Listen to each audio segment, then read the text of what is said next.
Alright, ladies and gents, it looks like we're getting a Sinister 6 update for the March break, and we're kicking it off with a brand new uniform for Dr. Octavius. And in case you missed it, it looks like he's going to be getting tier 4 as well. Let me slow it down and go frame by frame for you, because we got a sneak peek of epic proportions, as you can see right here. Very first sneak peek, new uniform for, I would say, a fan favorite supervillain. It's crazy because it hasn't even been a full year since he got his No Way Home uniform, which at one point it looked like he wasn't going to get. And then to say this is absolutely insane is kind of an understatement, because he's getting a new uniform in under a year. He's getting a tier 4 out of absolutely nowhere, and he's also getting a uniform that's like, what, I believe 10 years old. I believe the comic run that this is coming from came out in like 2012, so either 10 or 11 years. It's actually kind of crazy because this look for Dr. Octavius came out before he became Superior Spider-Man. So this is not one that I expected to see in Marvel Future Fight at any point, because of the fact that Superior Spider-Man was Dr. Octavius's very first uniform. As you can see right here, his very first uniform was Superior Spider-Man, followed by Superior Octopus, and then we got the No Way Home uniform. So for them to go so far back for his biggest, arguably his biggest upgrade yet, is actually quite interesting. However, there is more to dissect from this update in terms of who we could potentially be getting and why they decided to drop tier 4 for Dr. Octavius in the very first sneak peek, because this is very much so unlike them.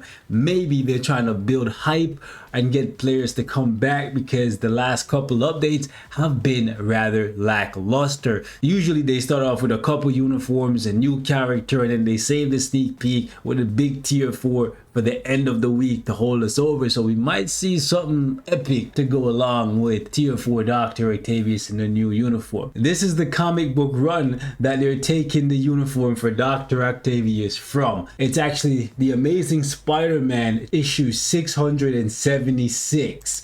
And this is what he currently looks like. We basically find out that Dr. Octavius is dying because of his constant battles with Spider-Man and other supervillains over the years, and he's put himself in this massive OP looking suit. It's kind of grotesque, and he's reformed the Sinister Six, this time with Sandman, Rhino, Chameleon, Mysterio, and Electro. And in this comic run, they're actually going up against MODOK, interestingly enough, considering the fact that we just got an update giving MODOK tier 3 and a new uniform. Granted, I wanted to see a little bit more out of MODOK damage wise, and also in terms of utility. I wanted to see a support buff for him. We didn't get that, but it's very interesting because the comic run that this is coming from literally has Dr. Octavius's faction, which is the Sinister Six. As you can see right here, we have Dr. Octavius, Sandman, Chameleon, Rhino, Electro, and Mysterio going up against Claw, Wizard, Mad Tinkerer, Ghost, and MODOK as the Intelligentsia. Say that 3 times fast. Now, it's been a while since we've gotten multiple new characters in an update, so I don't want to go and start speculating about possible new characters, but it would be cool if they actually gave us Red Ghost, Mad Tinkerer, Wizard, and Chameleon. Maybe they could do an epic quest. I don't really like epic quests that much personally,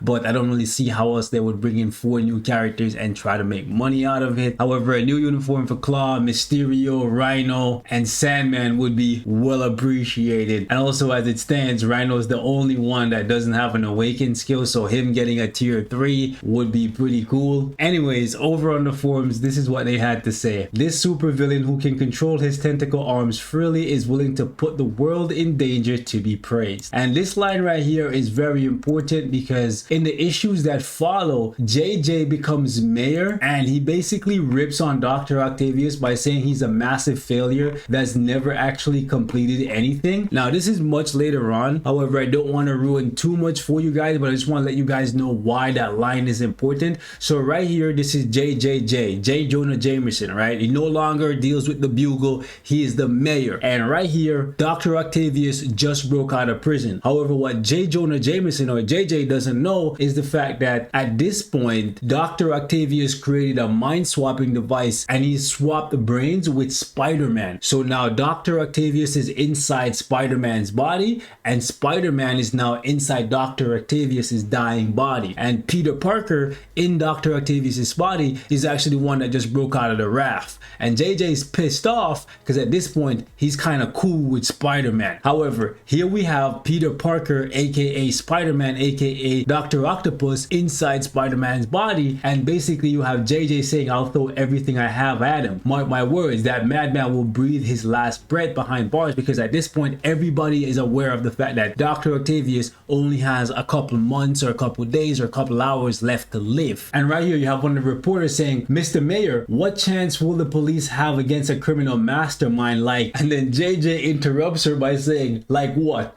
Otto Octavius? That man's a blubbery buffoon. Name one thing he's actually accomplished. A master plan that impotent imbeciles ever pulled off. I know it. You know it. Everyone knows it. His entire time on Earth, Otto's only been one thing. Basically, a loser." So this line right here in the sneak peek saying that he's willing to do whatever to be praised, you can kind of see what I'm talking about. Public perception of Dr. Octavius is that he is a loser. He constantly gets schooled by Spider-Man. However, at this point, Dr. Octavius is no longer Dr. Octavius. This is Peter Parker teaming up with Scorpion and Hydro Man. This is much later, so Hydro Man could get a uniform, who knows? Scorpion could get a uniform, who knows? However, as you can see, Spider-Man, when he's inside Dr. Octavius's body, looks a lot different than when Dr. Octavius was inside his own body, because this is Dr. Octavius inside that massive mech suit. Spider-Man was never in that massive mech suit. So we'll see what they actually decide to do. They're clearly going with this look. So it looks like they might be sticking with the people or the characters that were present in issue 676. But I did want to give you guys some context in regards to why they're saying he's willing to do whatever to be praised, because he's basically being looked at as a loser, a failure that's never accomplished anything. So if he's gonna die, he wants to go out in a blaze of glory, and that's why he's assembled the new Sinister Six. So it says right here, check out the new looks and abilities of this supervillain in his new suit designed to keep him alive. Many people refer to this version of Dr. Octavius as the Dying Wish Dr. Octavius, because after all, his dying wish is to be remembered for accomplishing great things. And in this run, they did take down MODOK's team, so he did accomplish one good thing, I guess. Well, I guess it's not a good thing. Well, to be honest, if you have two groups of supervillain fighting each other, regardless of who wins, it's a good thing for the world because you're wiping out one force of evil. Anyways, point is, this is the comic run that they're taking this look for Dr. Octavius from. I know many of you guys have probably never seen it before, so I just wanted to put it out there. I don't want to ruin the entire storyline for you guys, so if you want to go and check it out, please do so. It's a good read and it's focused pretty heavily on the Sinister Six. So it'll be interesting to see if they're going for this look of Dr. Octavius, will they actually give us uniforms for the characters featured here, excluding MODOK obviously since he just got a new uniform.